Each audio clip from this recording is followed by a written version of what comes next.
কবিগুরু রবীন্দ্রনাথ ঠাকুর শিলাইদহ শান্তিনিকেতনে বসে অনেক কাব্য ও কাব্যাংশ রচনা করেছেন। এগুলোর মধ্যে উল্লেখযোগ্য হল সোনার তরী, চিত্রা, চিরকুমার সভা, গীতাঞ্জলি, চিত্রাঙ্গদা, গল্পগুচ্ছ, কথা ও কাহিনীর গীতিমালা, কল্পনা, খনিকা, চৈতালি, নৈবেদ্য, খেয়া, পঞ্চভূতের ডায়েরি, কাবুলিওয়ালার জীবন স্মৃতি, শুভদৃষ্টি ইত্যাদি।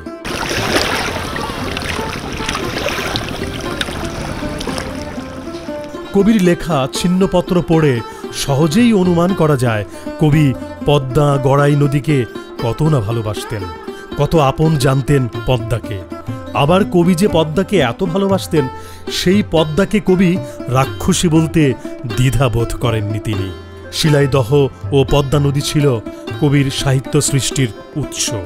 রবীন্দ্রনাথ তার জীবদ্দশাতে ১৩৪৬ সালের ১ চৈত্র শিলাইদহ পল্লী সাহিত্য সম্মেলনের সম্পাদককে এক পত্রে লিখেছিলেন, আমার যৌবন ও প্রৌঢ় বয়সের সাহিত্য রস সাধনার তীর্থস্থান ছিল পদ্মা প্রবাহ চুম্বিত শিলাইদহ পল্লীতে।